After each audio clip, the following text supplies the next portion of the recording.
जय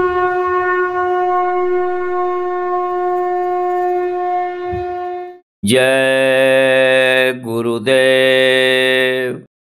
सतगुरु जय गुरुदेव जी, मोहे बल एक तुम्हार,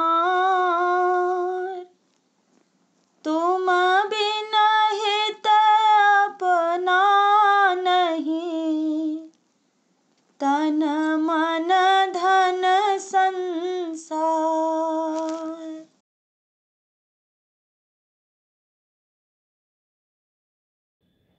गुरु नाम रटूं अंग अंग से, गुरु आरत करूं मंग से। गुरु नाम रटूं अंग अंग से, गुरु आरत करूं मंग से।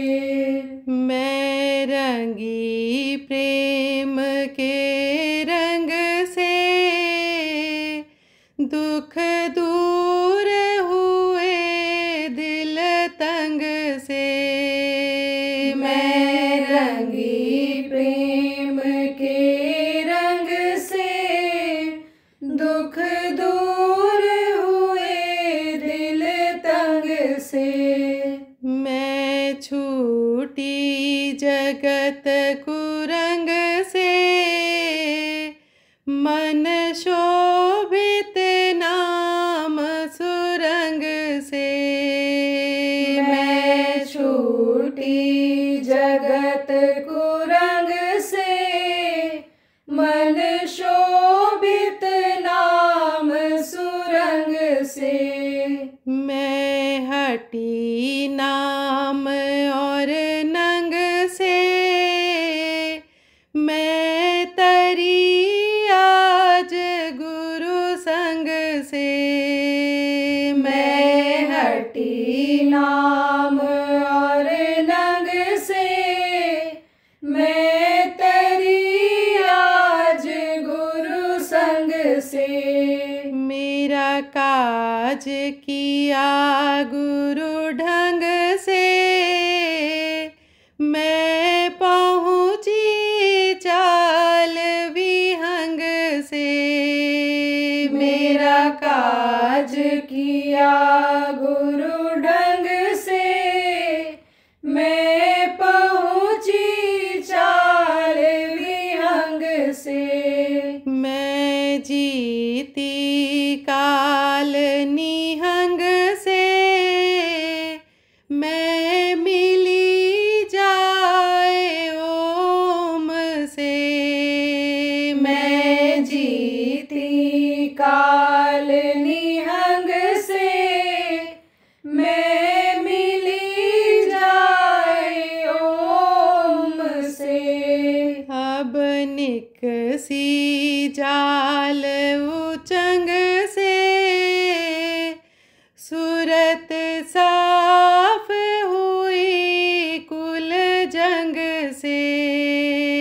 अब निकसी जाल उचंग से, सूरत साफ हुई कुल जंग से।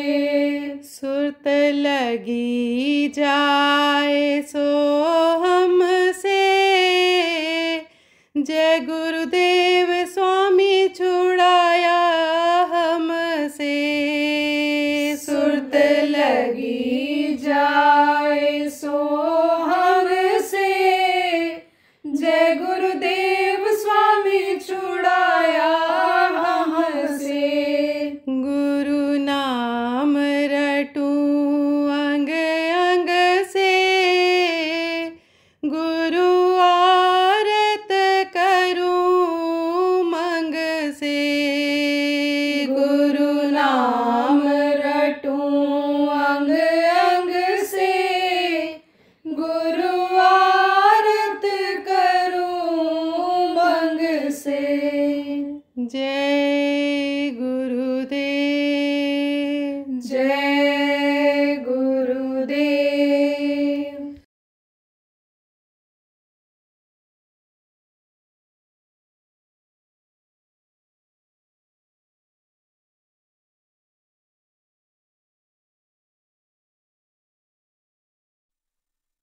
आप प्रेमियों, जो काम अपने लोगों को बड़ा काम करना है, जिससे सबको सुख शांति मिल जाए, जिससे सबको दोनों समय रोटी भोजन जिसको कहते हैं वो मिल जाए, तन ढकने के लिए कपड़े की कमी न हो, रहने के लिए घर की कमी न हो, कम मेहनत में ही अन्न उपजने लग जाए, कम मेहनत में ही ज्यादा आमदनी होने लग जाए, कम मेहनत में ही अपना काम होने लग जाए, शांति मिल जाए, सुकून मिल जाए और आत्मा का कल्याण हो जाए। ये जो बड़ा काम है, जो सबके लिए हो जाए, सबके लिए सुगम आसान हो जाए, उसके लिए मेहनत करनी पड़ेगी। जितने भी नामदानी हो, जितने भी सत्संगी हो, कार्यकर्ता हो, जिनको कुछ दया का आभास हो गया है, अनुभव हो गया है, गुरु के दया की मिठास मिल गई है, आप लोगों को सबको यह लक्ष्य बनाना चाहिए, उद्देश्य बनाना चाहिए, यह निशाना बनाना चाहिए कि जितने भी नामदानी हैं सब भजन करने लग जाएं, कोई भी भजन से वंचित न रह जाए। यह सोच बनानी पड़ेगी, ऊंची सोच बनानी पड़ेगी, बड़ा काम करने के लिए बड़ी सोच बनानी पड़ेगी। तो कहोगे भाई हम कैसे बनाऊं, हम तो जानते नहीं हैं, ज्यादा पढ़े लिखे नहीं हैं, ज्यादा अक्लमंद नहीं हैं, क्योंकि अपने यहाँ संगत में हर तरह के लोग हैं, पढ़े लिखे भी हैं, अक्लमंद हैं, कढ़े भी हैं। कढ़े किसको कहते हैं? पढ़े कम रहते हैं लेकिन हर क्षेत्र का अनुभव होता, हर चीज की जानकारी होती है, ऐसे भी लोग हैं। लेकिन ज्यादातर लोग जो है सीधे साधे सरल स्वभाव वाले हैं। तो आप सरल स्वभाव वाले सीधे लोग, कम पढ़े लिखे हो, मान लो शहरों में कभी कभी पहुंच पाते, कुछ ऐसे भी हैं कि जो पहुंचे ही नहीं होंगे, बुजुर्ग जहां पर जिला है अपना, जहां पर उनका प्रांत है, वहां पहुंचे ही नहीं होंगे। प्रांत का कार्यालय है जहां पर आप समझो कि विधानसभा लगती है, वहां पहुंचे ही नहीं हूं। तो कहोगे भाई हम कैसे करें, क्या कर सकते हो आप, जितने भी लोग हो सब कर सकते हो। इसीलिए इन चीजों को मैं मंच से बताने लगा हूं कि हर किसी के पास तक यह अपनी योजना पहुंच जाए और लोगों को भजन में लगाया जाए और खुद भी लगा जाए, क्योंकि माहौल का असर होता है। मान लो बहुत गंदा माहौल है, यहाँ गाना बजाना ही होता रहता है, यहाँ हो हल्ला ही होता रहता है, तो वहाँ तो आदमी अभ्यास नहीं कर सकता। लेकिन जो शांति एरिया है, एक विचारधारा के लोग हैं, एक तरह के लोग हैं, एक जैसा खान पान है, तो वहाँ तो भजन करो, शांति प्राप्त करो, वहाँ तो कोई दिक्कत नहीं है। तो सबको अब ये चाहिए कि इसका विस्तार करें, किसका, संदेश का, साधना शिविर लगवाने का, ज्यादा जगहों पर लगने लग जाए, जहाँ संगतें ज्यादा हैं, बड़े गांव हैं, हर गांव स्तर पर लगने लग जाए। और कुछ समय के बाद में यानी समझो जो काफी बड़े गांव हैं उनमें घर घर में लगने लग जाए, क्योंकि अपने बड़े गांव में ही एक कोने से दूसरे कोने तक लोगों का पहुंच पाना भी बड़ा मुश्किल है। और भारत देश में और उत्तर प्रदेश में एक ऐसा भी गांव है,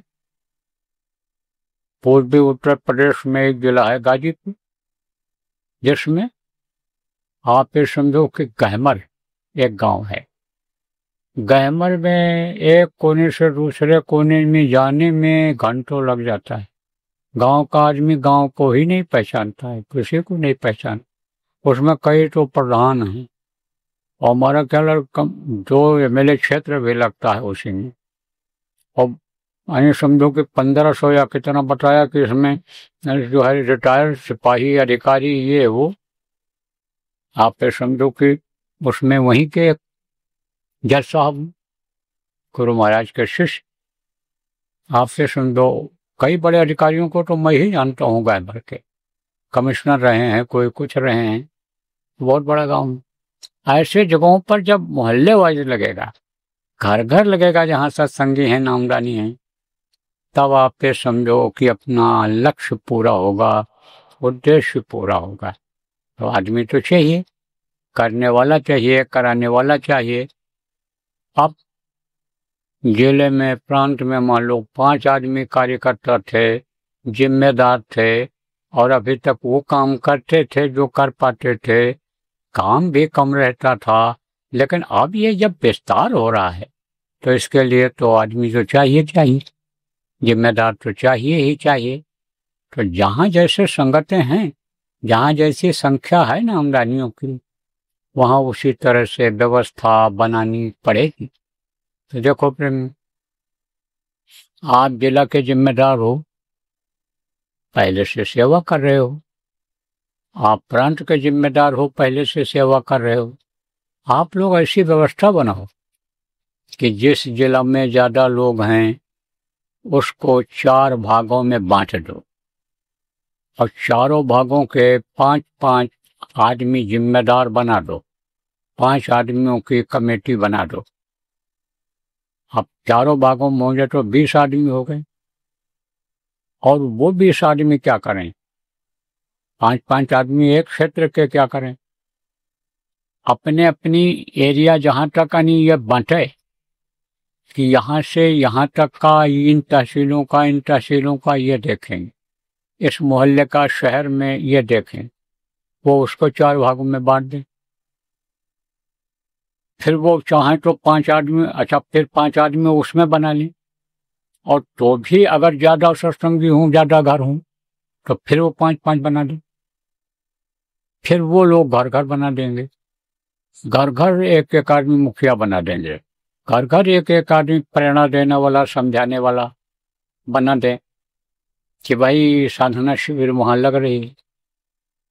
वही घर घर के जिम्मेदार 10 घर वाले हैं मान लो, और 10 में जिम्मेदार एक एक बना दिए गए, 10 लोग मिलकर के राय बना ले कि किसके यहाँ साधना शिविर लग सकती है, वहाँ साधना शिविर लगा दें, और अपने अपने घर के लोगों को ले आकर के अखंड साधना शिविर में बैठा दें।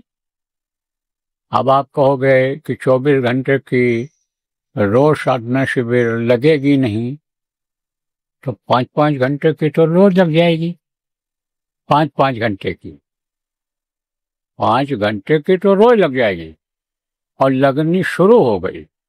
अपने जितने बड़े आश्रम हैं सब जगह लगनी लग गई, और छोटे आश्रमों पर भी आप लोग व्यवस्था बना दो, जहाँ उठने बैठने की जगह है वहाँ बना दो। जो जिम्मेदार हो प्रांत के, जिले के, जिन जिलों में लोग हो जिम्मेदार, वो मिल करके प्रांत के लोगों से सलाह लेकर के, मदद लेकर के वहाँ भी व्यवस्था बना दो। तो वहाँ भी 5 दिन का लगातार 5 घंटे का रोज लगातार चलेगा। तो जब आदमी जाएगा, बैठने की आदत बनेगी, और लगातार 2-2.5 घंटा बैठेगा, और मन ये रुकने लगेगा, खान पान चाल चलन बिगड़ेगा नहीं उसका, अपनी अपनी गलती का माफी मांगने लग जाएगा, और जो गलती किया है वो कर्म जो इकट्ठा है, भजन में मन नहीं लगता है, जब वो कटने लग जाएंगे, खुद वो अच्छा महसूस करने लग जाएगा, हल्का हो जाएगा, और फिर आप ये समझो जैसे कर्म कटेंगे तैसे मन रुक जाएगा, और चढ़ाई हो जाएगी ऊपर। जो काम के लिए जाएगा कि हमारी आत्मा परमात्मा तक पहुंच जाए, ऊपरी लोकों में आने जाने लग जाए, वो काम प्रेमियों विश्वास करो वो पूरा हो जाएगा। इसलिए इस वक्त पर जितने भी जिम्मेदार हो आप लोग कमेटियां बनाना शुरू कर दो, ज़्यादा से ज़्यादा कमेटी बन जाए कुछ पूर्णिमा तक, इस बात की कोशिश करो, और ये कमेटियां बन जाएंगी तो आपको व्यवस्था करने में भी आसानी हो जाएगी। अभी तो पूछा जाए आपसे कि आपके कितने आदमी जिला से आ रहे हैं, प्रांत से कितने आदमी आ रहे हैं, तो सही डाटा ही आपको नहीं मिल पाएगा, क्योंकि व्यवस्था नहीं बनी है। जहाँ व्यवस्था बन गई है, देश में ऐसे भी कुछ गांव हैं जहाँ व्यवस्था बन गई है कि घर घर स्तर का, घर घर स्तर का एक एक आदमी तैयार हो गए। अब उससे ये जो ऑनलाइन की व्यवस्था बन गई है, जो आईटी वाले हैं, जब पूछेंगे कि भाई आपके परिवार से कोई चल रहा है, कितने लोग चल रहे हैं गुरु पूर्णिमा में, कितने लोगों को फॉर्म भरवाया आपने नामदान दिलाने के लिए, तो पता चल जाएगा कि नहीं। इनके घर से 3 जा रहे हैं, 1 जा रहा है, बड़ा परिवार है, कोई कहेगा भाई हम 8 आदमी जा रहे हैं, कोई कहेगा हमारा पूरा परिवार जा रहा है, कोई कहेगा हम 20 आदमी तैयार किए हैं, कोई 5 आदमी, कोई 2 आदमी फॉर्म भरवा दिया है हमने। तो प्रेमियों समझो आप कि पता चल जाएगा कि नहीं चल जाएगा।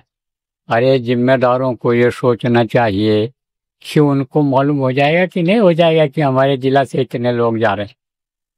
अब वो जो भजन करते हैं उनमें से जब बना दोगे आप लोगों को, तो वो भजन की वैल्यू समझते हैं, वो सेवा का भी महत्व समझते हैं, उसी में से सेवादार निकल आएंगे। और जो पहुंच जाएंगे गुरु पूर्णिमा में, टेंट लगवा देंगे, भंडारे व्यवस्था करा देंगे, भंडारा चला देंगे, सब काम आपका हो जाएगा। तो जिम्मेदारों को इस बात को सोचना चाहिए कि भाई हमारी जिम्मेदारी कम हो जाएगी और हमको कोई वहाँ दिक्कत नहीं आएगी कि हमने इंतजाम 2000 आदमियों को किया और आ गए 3500 आदमी, 4000 आदमी, तो हम कहाँ रखें, क्या करें, बड़ा मुश्किल परेशानी आ जाती है।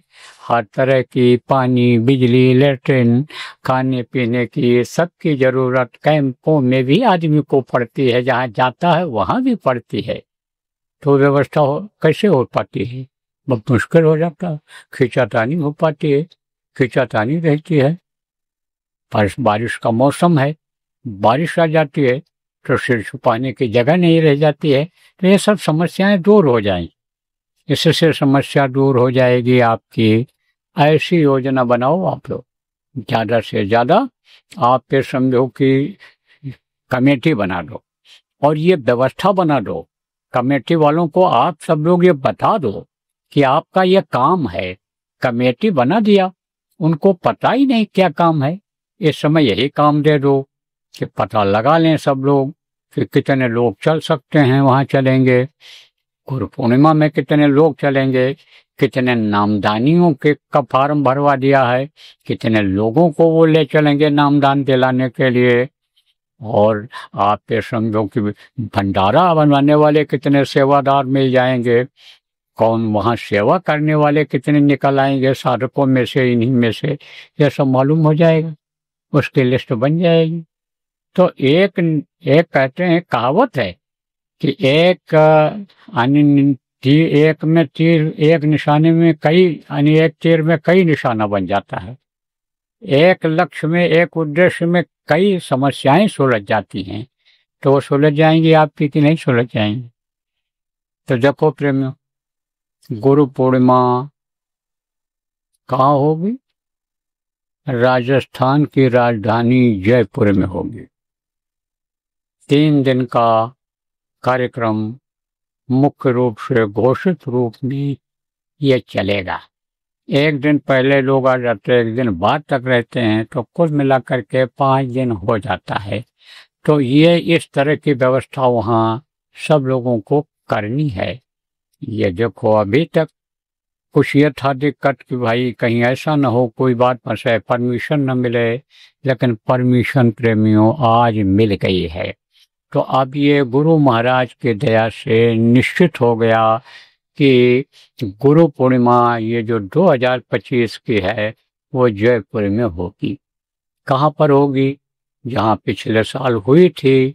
ये जयपुर से जो अजमेर को सड़क जाती है, मेन रोड है, उसी रोड पर प्रेमियों अपना एक आश्रम है जो ठिकरिया मुकाम कहलाता है। उसी आश्रम के पास में ही जमीन है, काफी बड़ी जमीन है। वो जिनकी जमीन है उन्होंने भी लिख कर दे दिया, वो बेचारे निःशुल्क दे देते हैं, उसका कोई सेवा भी नहीं लेते हैं और बड़े खुश रहते हैं कि हमारी जगह पर ये यानी अच्छा काम हो रहा है। उसके बगल में भी जाए पार्किंग और ये टेंट वगैरह लगाने की जगह अगल बगल में है, वो लोग भी प्रेमी दे देते हैं, तो वो जगह की भी परमिशन मिल गई। और प्रशासनिक परमिशन, नियम कानून के अंतर्गत जो काम हम लोग करते हैं उसके अंतर्गत वाली भी परमिशन मिल गई। तो अब यह निश्चित हो गया कि गुरु पूर्णिमा जयपुर में गुरु महाराज की दया से होगी।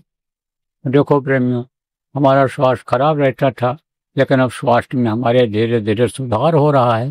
तो अब तो हमारी भी उम्मीद बन गई और हिम्मत बढ़ गई कि हम भी वहाँ पहुँच जाएंगे। गुरु पूर्णिमा में हम भी पहुँच जाएंगे। और हम तो थोड़ा पहले भी पहुँच जाते हैं, तो हम पहले भी वहाँ पहुँच सकते हैं। अब क्या करना चाहिए इनको, राजस्थान के प्रेमियों को, जयपुर के प्रेमियों को तैयारी में दिन रात एक कर देनी चाहिए, क्योंकि तैयारी के लिए इनके पास समय कम है इस बार में। और भीड़ का कुछ कहा नहीं जा सकता है, पिछले साल से ज़्यादा भी भीड़ हो सकती है।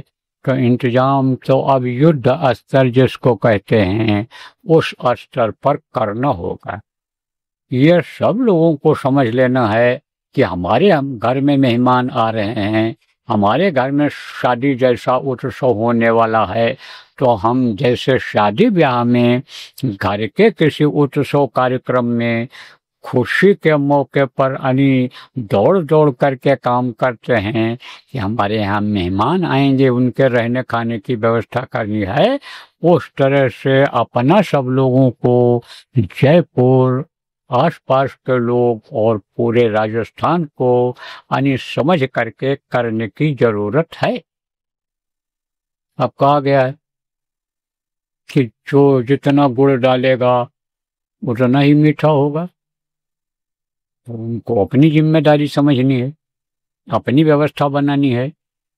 और देश विदेश के जो संगत के लोग हो, आपको क्या सोचना है कि भाई हमारे गुरु महाराज की गुरु पूर्णिमा है, हमको गुरु महाराज का पूजन का मौका मिलेगा, हमको महापुरुषों की उपस्थिति में गुरु के दया लेने का अवसर मिलेगा, हमको भजन ध्यान करके गुरु का दर्शन, और पिछले दिनों में जो महापुरुष आए जिनका आवाहन किया जाएगा, हमको विश्वास है वहाँ आएंगे, उनका दर्शन अंतर में करने का मौका मिलेगा। तो आप लोग तैयारी करो अपना समझ करके, और ये भी सोचो कि भाई अपना कार्यक्रम है और अपने लोगों को चलना है और अपने परिवार को लेकर चलना है, अपने गांव, अपने जिला, अपने प्रदेश के लोगों को लेकर चलना है। तो वहाँ हमको पहले पहुंच करके लोगों को, अपने सेवादारों को लेकर के पहुंच करके व्यवस्था बनानी है। पहले क्या होता रहा है, हर बड़े कार्यक्रम में प्रदेश के लोग जिम्मेदारियां लेते हैं विभागों की, तो वो आप जिम्मेदारी पूछ लो उनसे, आप निभाओ उसको। इसके अलावा भी आप और भी सोचे रहो कि मान लो पिछले साल हमारे यहाँ से 10,000 आदमी गए थे, तो अब के 15 हो जाएं, उसको भी सोचे रहो। सबको पहले से ही बताए रहो कि भाई अपनी अपनी व्यवस्था के हिसाब से चलना है। कुछ थोड़ा बहुत खाने पीने के लिए ऐसी चीज़ें रख लेनी है जो सूखी चीज़ें हैं, कई दिन तक खराब न हो। ज़रूरत पड़ने पर, भूख लगने पर, समय से अगर भोजन न मिल पावे तो उन्हीं चीज़ों को खा कर, पानी पी करके, और आप काम में लग जाओ, चाहे भजन हो चाहे सेवा हो, कमजोरी उसमें ना आवे। तो ये व्यवस्था बनाना है, इसके बारे में भी लोगों को बताना है। देखो प्रेम, मोम जामा कोई कहता है, कोई प्लास्टिक कहता है, कोई इंग्लिश में पॉलीथीन कहता है। ये क्या होता है, यही बिछाने वाला तिरपाल, मोटा भी आता है, पतला भी आता है। तो पतला एक एक तो हर किसी को अपने बैग में रख लेना चाहिए, झोला में रख लेना चाहिए। बड़े काम की चीज है, कहीं भी बिछा लो, बरसात का मौसम है, ओढ़ लो जब बारिश आ जाए, ठंडी लगे तो ओढ़ लो, कपड़े भीग जाए बारिश में तो उसी को लपेट लो, लपेट के बांध लो, न बांध पावे रस्सी से बांध दो, तो कम से कम इज्जत तो बची रहेगी, आबरू तो बचा रहेगा। गीले कपड़े पहनोगे, ठंडी लग जाए, बुखार आ जाए, उससे तो बचे रहोगे। तो बड़े काम की चीज है।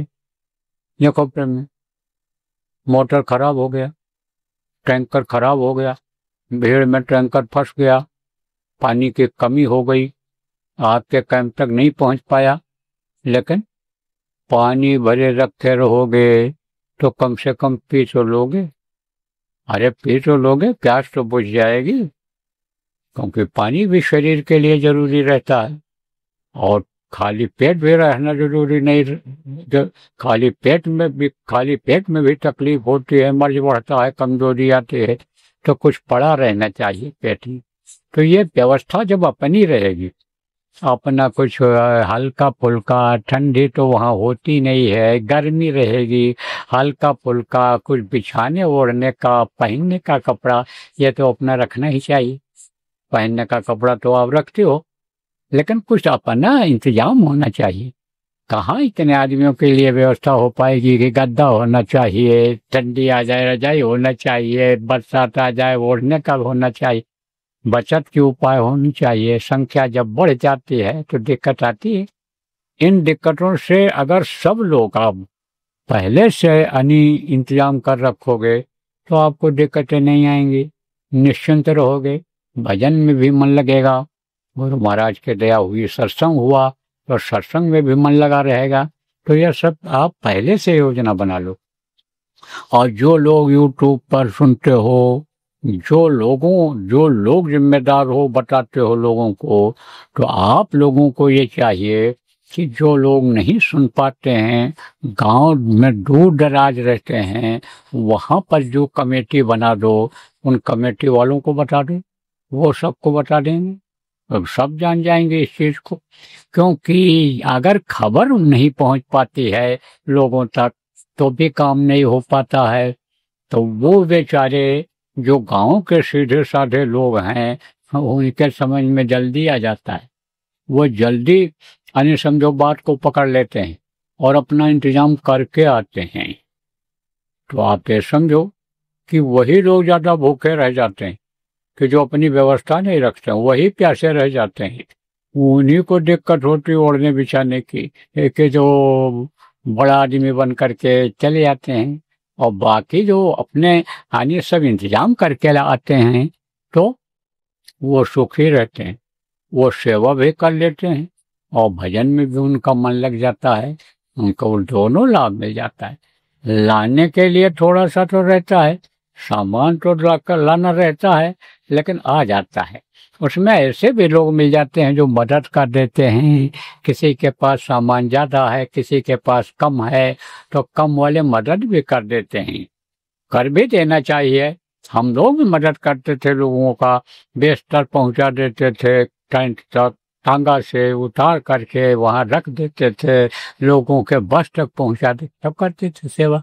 सेवा तो गुरु महाराज के दया से हर तरह से मिली, हर तरह का अनुभव रहा है, गुरु महाराज ने कराया है। जमीनी स्तर की सेवा से लेकर के और मंच तक देखो, उपदेश करने का भी दया गुरु महाराज ने दिया, सब बताया, सब सिखाया। तो सीखने की इच्छा जब रहती है, करने की जब इच्छा रहती है नौजवानों की, तब वो सब सीख जाते। कर ले निज काज जवानी में, इस 2 दिन की जिंदगानी में। उनकी जिंदगी बर्बाद हो जाती है नौजवानों की, कि जो शुरू से ही आराम तलब हो जाते हैं, जो सेवादार हो जाते हैं, सेवा का भाव हो जाता है, छोटी बड़ी सेवा करने में कोई संकोच नहीं करते हैं, वही आगे तरक्की कर जाते हैं, उन्नति कर जाते हैं।